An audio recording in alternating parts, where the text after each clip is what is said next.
Jangan lupa subscribe, like, and comment agar channel ini bisa berkembang lebih maju. Cerita ini berdasarkan pengalaman teman-teman dan TS yang biasa mendaki gunung. Nama semua yang ada di cerita ini disamarkan. Begitu juga dengan tokoh utamanya.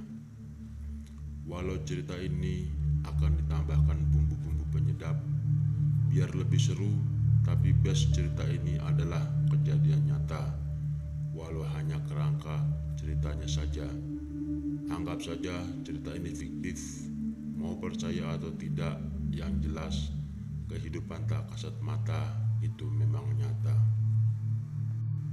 Semoga cerita ini menghibur rekan-rekan pembaca.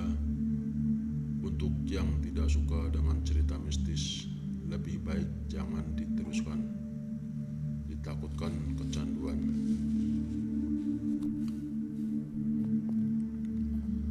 Cerahnya mentari membakar kulit di daerah Solo ini. Entah sudah berapa kali ku minum air putih yang kubawa menunggu datangnya kedua kawanku. Nampak 3 tas keril yang kugunakan dan punya kawanku tergeletak di ujung pos. Entah, sepertinya tempat ini adalah pos satpam yang ditinggalkan dekat stasiun Solo Jebres. Terdengar suara kawanku, Joko dan Endri, melangkah menuju pos tempatku berteduh. Entah sudah berapa kali asap putih mengapul dari mulutku.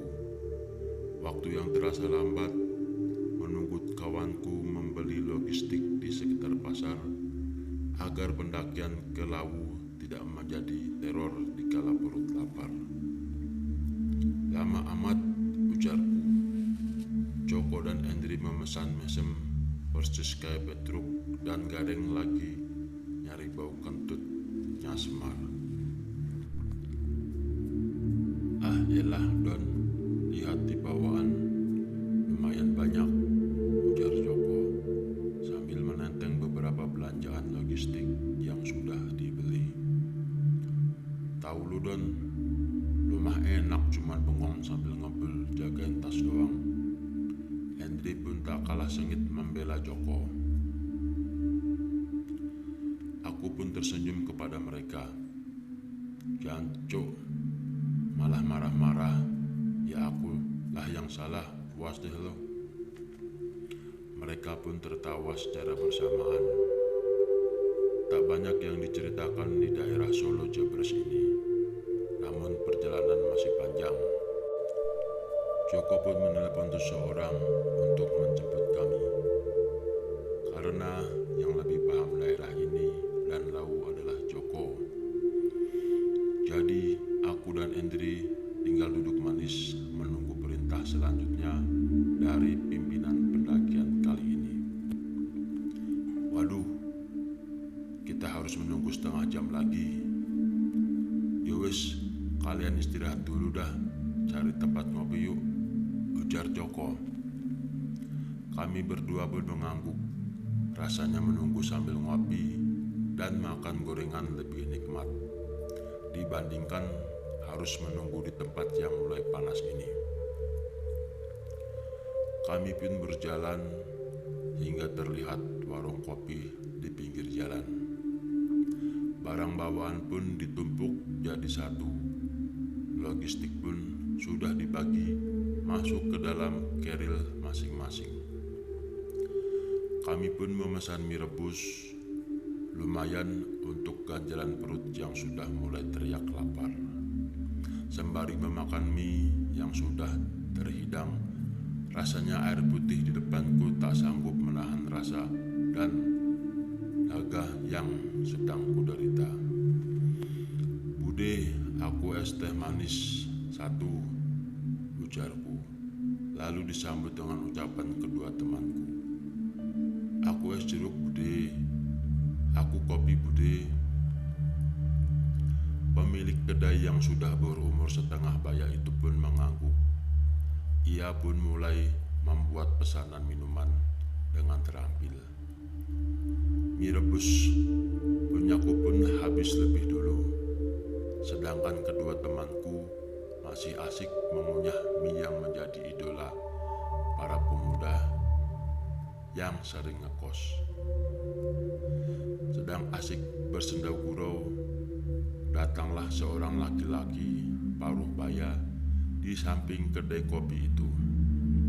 Pandangannya kosong, nampak menatap jauh tanpa arah. Aku pun melihatnya dan merasa iba. Aku segera beranjak mendekatinya. Maaf Pak, ini bangkunya biar enak duduknya. Ia menoleh kepadaku, ada senyum yang terasa berat. Makasih Le. Mau minum kopi Pak? Ia pun menggeleng, menolak pemberianku. Rokok? Ia kembali tersenyum. Diambilnya satu batang dari bungkus rokok yang kuberikan. Kepulan asap pun mulai keluar dari mulut kami berdua. Kulihat tatapannya tidak ada perubahan, masih kosong dan tak tentu arah. Sampean ini mau ke Lawu ya? Ucap si bapak. Iya Pak. Oh, hati-hati ya. Kalau ke sana saat ini banyak aura negatif di Gunung Lawu, ucapnya. Aku hanya diam tanpa bermaksud bertanya lebih jauh. Hanya anggukan kecil yang kuisyaratkan. Kembali ia mengabulkan rokoknya. Terlihat olehku dari tampilan tangannya yang menggambarkan ia seorang pekerja keras. Terlihat dengan jelas di lengan tangan kanan sebuah tato dengan motif bunga, dan di lengan kiri bertato motif naga dan wanita. Tampak masih mudanya, bapak ini orang yang disegani oleh orang sekitarnya. Oh, bapak asli dari sini? Bukan Le, aku dari desa Jambung, kecamatan Panekan, Kabupaten Magetan. Kamu tahu?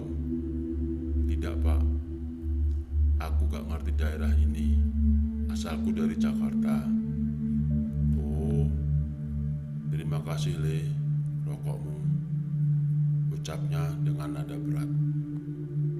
Kemudian teman-temanku memanggil, "Woi, Don, itu bayar makananmu.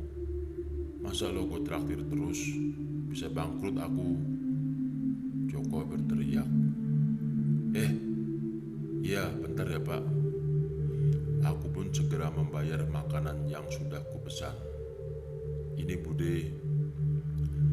Lalu memberikan sejumlah uang. Setelah selesai pembayaran, aku pun menoleh ke arah tempat bapak tadi duduk. Ia sudah tidak ada. Loh, Ndri, tadi lo lihat bapak yang duduk di sini ngobrol sama gua pergi kemana?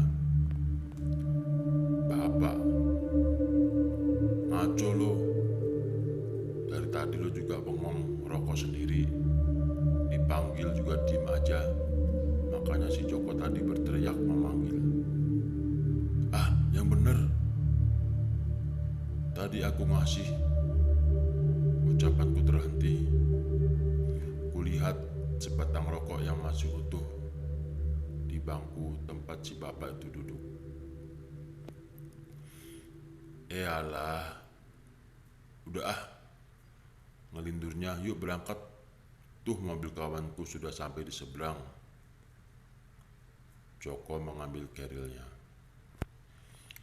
Ku ambil rokok tadi, masih utuh tanpa terbakar sedikit pun.